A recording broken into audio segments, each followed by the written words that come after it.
That's just you. That's me. Do you want to shout out a trainer or anyone? No, anybody here? What's your tattoo artist? What's your wife's name? Sherry. Lucky lady. Oh, shout out Sherry. I'm the lucky guy. That's it. Humility. Back on Get Up. Let's run through a segment we call Fact or Fiction.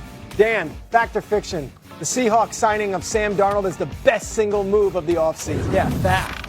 This is a football team that moved on from a really good coach, a Hall of Fame coach, and a really good quarterback at that time, and signed a quarterback that some people are like one-year wonder. And all of a sudden, Sam Darnold is not a one-year wonder. He's absolutely that top pick that he was for the Jets.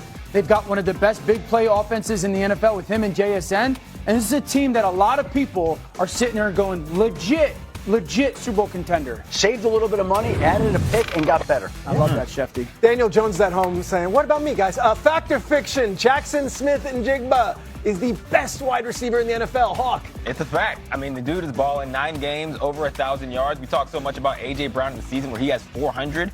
And Jackson Smith-Njigba in half the season has over 1,000. He wins on every level. He's great after catch. He's great down the field. Yes, Sam Darnold is balling in large part because JSN is come on so strong.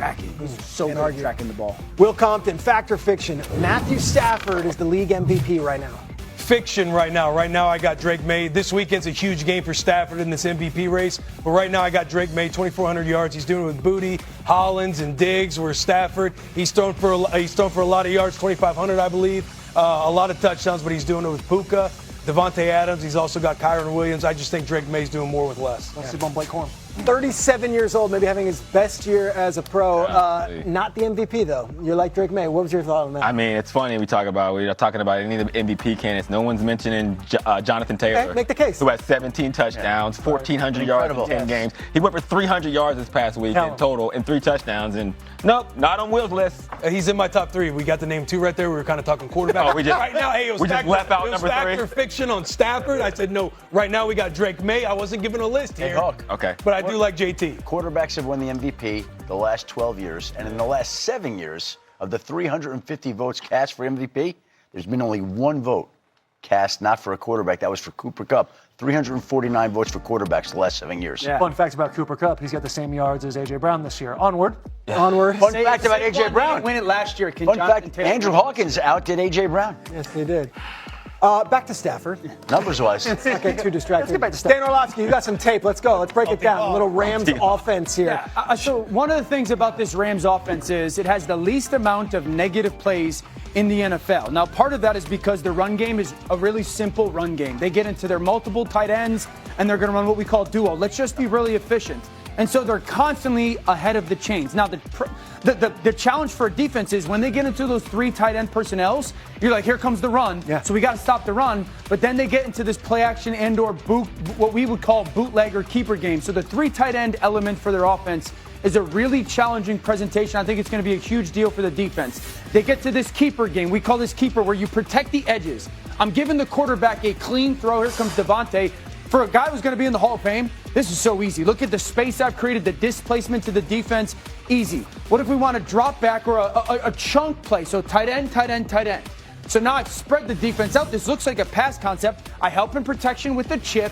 And now I get this big in. I lift coverage to Devontae, a Hall of Famer, and then a check down. Stafford's like, I've run this 8,000 times in my life. Easy throw. But in a run personnel, I get a huge chunk. Down in the red zone, there's those 3 tight ends again. A little bit different formation. Here comes Stafford. Here comes the toss, right? Defense, you got to go take the toss away. That defense ends like, I got to get down line of scrimmage. Nope. And again, here's this. Look at this. This is an easy read. It's an easy read. I'm not getting touched. With these run personnel groupings, they're getting these chunks. And so the challenge to a defense is, so everybody knows at home, when the defensive coordinator, play gets done, sees the Rams are in 13 personnel. They've got to be running. So they've got to put a personnel on the field defensively that can handle that run. And so that's the reality is I got to handle the run. There's this little short motion. Look at this zone group just flow all the way across. Dan, so can I ask, how often do you see 1 running back, 3 tight ends on the field in a typical game for other teams? Yeah, not a ton. That's not necessarily. But I'll tell you this, both of these teams, it's going to be a huge part of what they do this week. Seahawks do it too. That's why I love it. And so as a defense, Will knows this, you sit there and go, okay, well, we got to have the bodies on the field to handle the run because they can run out of that 13 personnel. But then those bodies that you put on the field to handle the run, they're not really equipped to handle the pass because they're bigger bodies, they're D linemen, they're linebackers. And then that's when you get these guys in space and you're like, man, this is a very difficult unit to defend. Last thing I'd say is this: Stafford turns 38 the day before the Super Bowl. So he's 37 years old. He's the #1 quarterback in the NFL on bootlegs or keepers in completions and touchdowns, and he's 4th in yards. Last week, we hyped up Packers-Eagles as a preview of the NFC Championship game, and that was all about the powers of the NFC, the powers of the NFC. Is this the preview of the NFC Championship game? Seahawks and Rams? Do you feel like it's got that kind of gravity to it? Oh, absolutely. I mean, somebody said it in the first hour in their opening statements. I think it's a hell of a take. Like both of these teams, They had a comp, you I put remember. them comparable side by side. Both have top 10 defenses. Both have top 5 offenses. Both have top 5 wide receivers. Both quarterbacks are playing amazing. So when you look at the NFC West right now in this game, this is absolutely a preview in my mind of the NFC Championship. Okay, now let's look at the picks here. We see 2 coins at the bottom here, Will and Taylor. Do we have coins here on the table? We do need a coin. I Does believe we anybody had have- a There's coin. one behind. It is Hawks. 2025. Is it right here? Just We actually have conveniently? 2 of them. This game's a coin flip game. Let's do Love this. both teams. Yeah. I hope we do get a this. great game. Let's Great look to preview this of the camera here. championship. Okay, look to those cameras and let's. What are you calling it in the air? Who's who? Why are we flipping 2 coins? Let's go heads. Because we have They different. each We're gonna- have- Yeah. If so, We're if different possible. people. You're not a group. Same bus. I think heads Okay. are Rams and Hawks. Thought you were like Millie are Vanilli. tails. Nice. Hawks, tails, Okay. Rams, heads. You go first. Hawks Rams are are tail. heads. Hey, boys, ain't no curses. Yes. Oh, that's a good. Oh, that's a good one. Spin. I wish we had the close up on That's that. an elite. Seahawks. Sammy D. JSN. Yo, that's an elite flip right That there. was next. Taylor, move on. There's no beating that. Okay, fine.